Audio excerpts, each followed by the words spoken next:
pack mullet.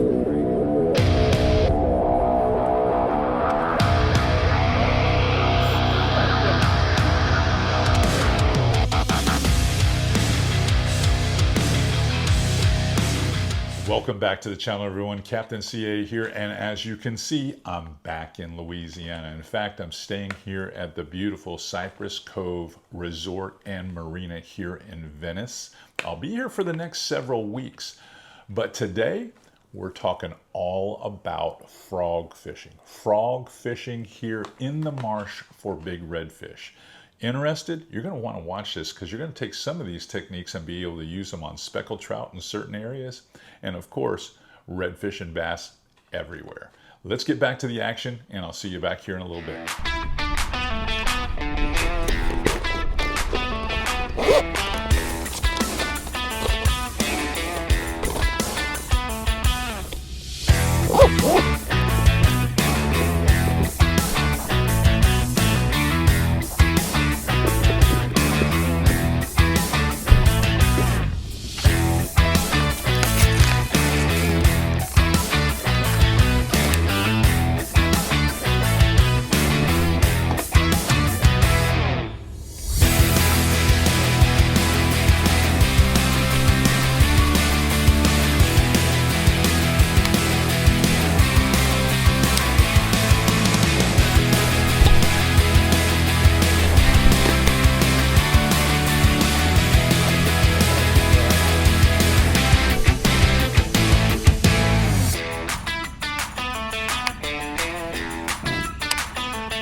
One of these suckers to eat it in this grass.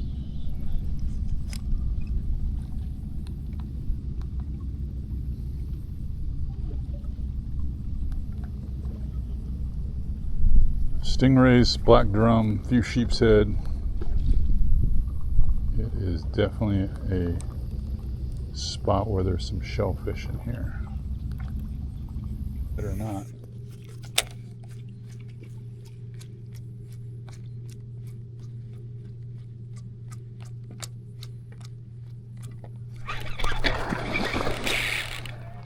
Oh yeah, that's a redfish. That's a froggy one too. All right. Whoa, man. A big boy. A big boy. Frogfish are always big, it seems like.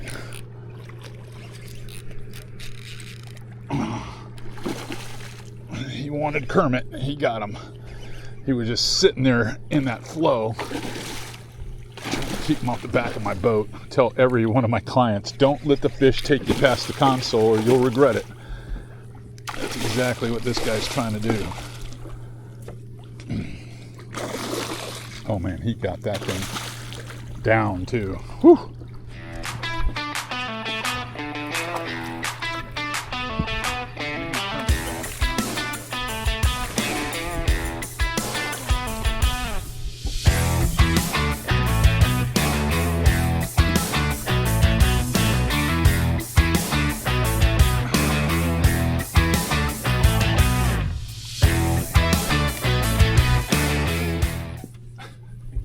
He got it down in there, did he not? Woo! All right. There's my frog.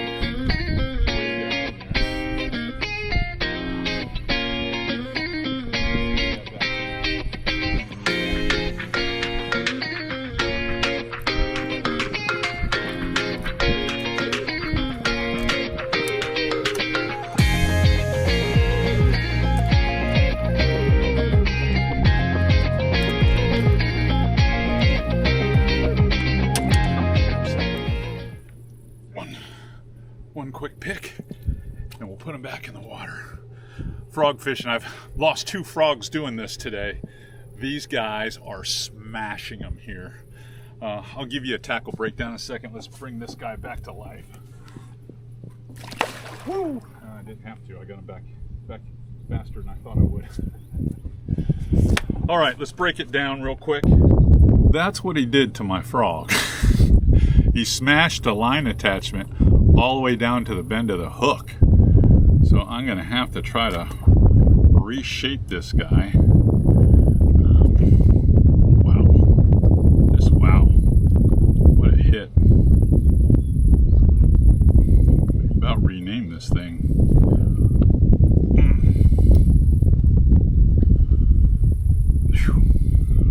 Hopefully he didn't kill me. Kill my frog. Looks like it just snaps right back up there. Got it. Alright, let me pop it back up. Now the front. I gotta reverse the Alright. When you're fishing these frogs, I tie a little loop knot, carbon.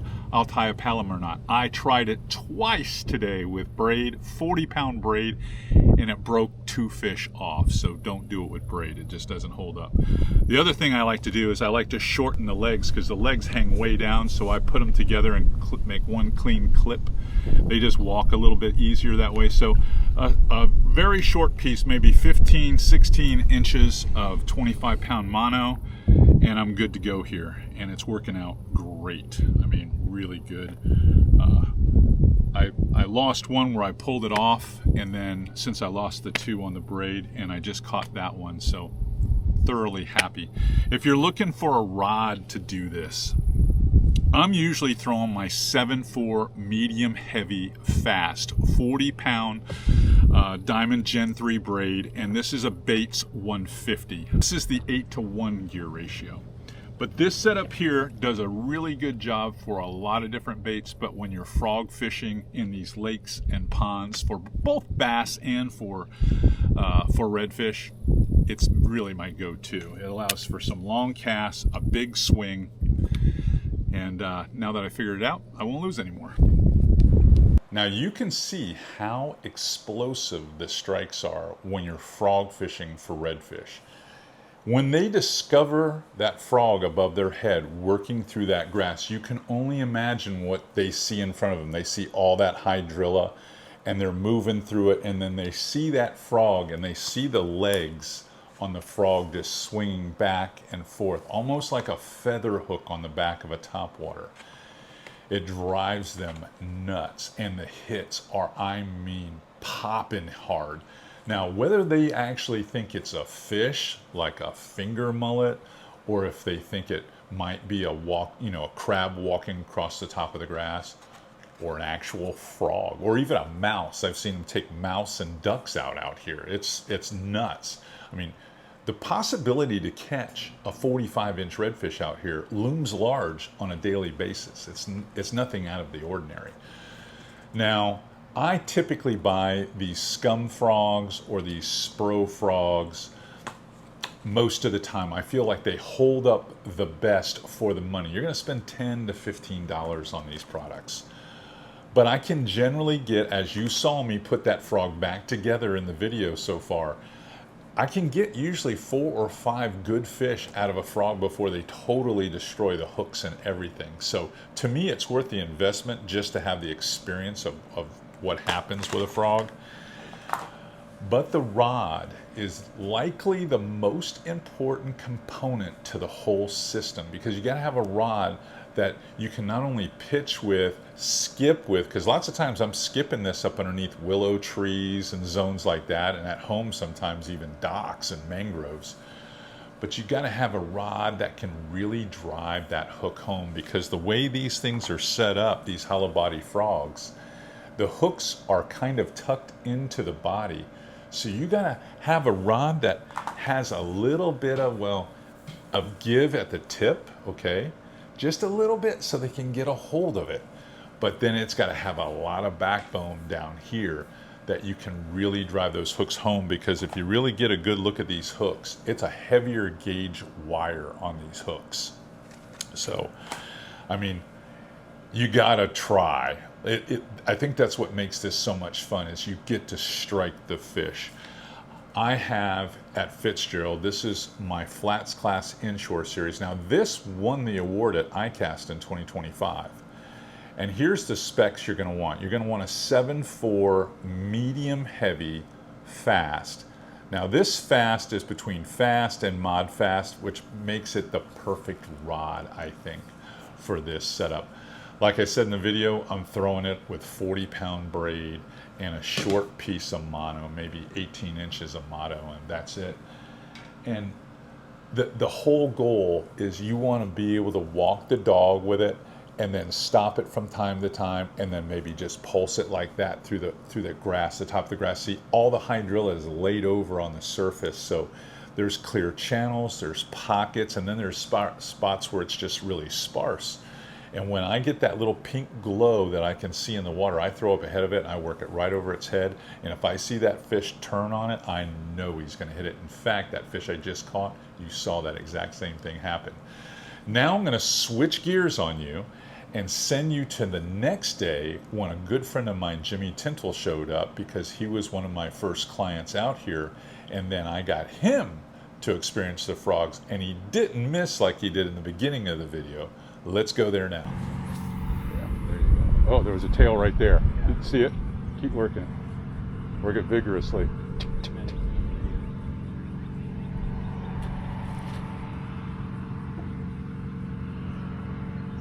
He was right there. I'd go right back in there. You might have went behind him a little bit. It might be a little closer to the slick.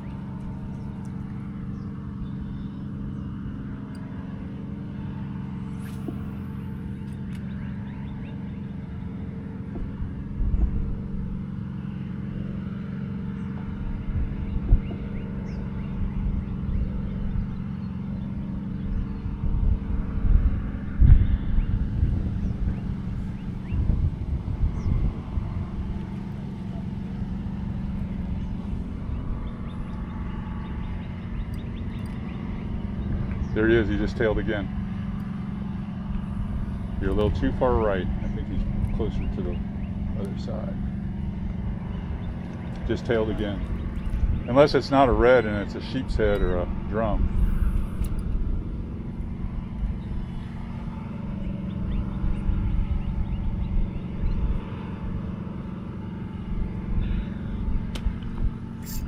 There you go, bud. Nice job. Nice job. They just got to see it, you know? They just got to see it. I'm spinning you.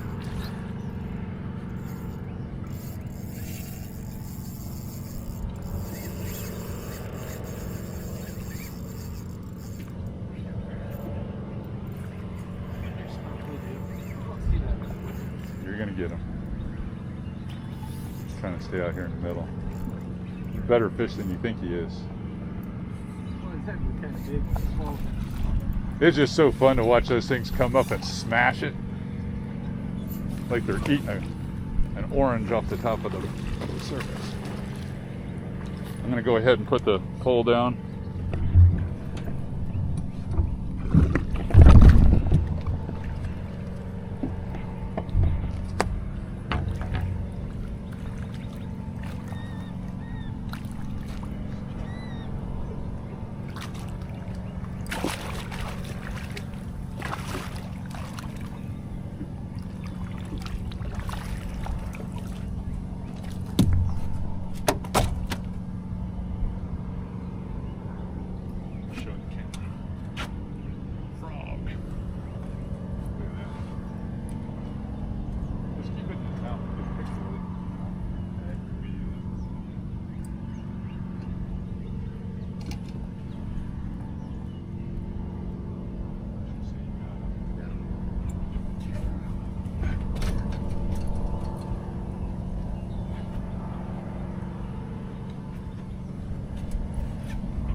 video.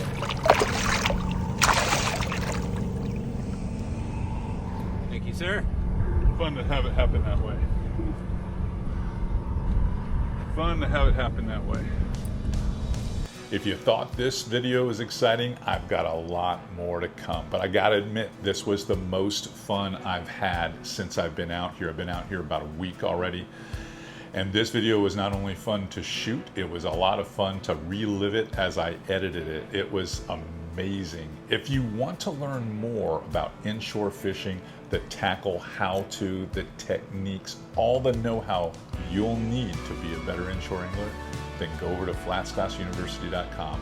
Over there, I will make you the best inshore angler you could possibly be. All right, that's all I got for you for now, but look here every week on the channel. You're gonna see some killer marsh fishing. I promise you that.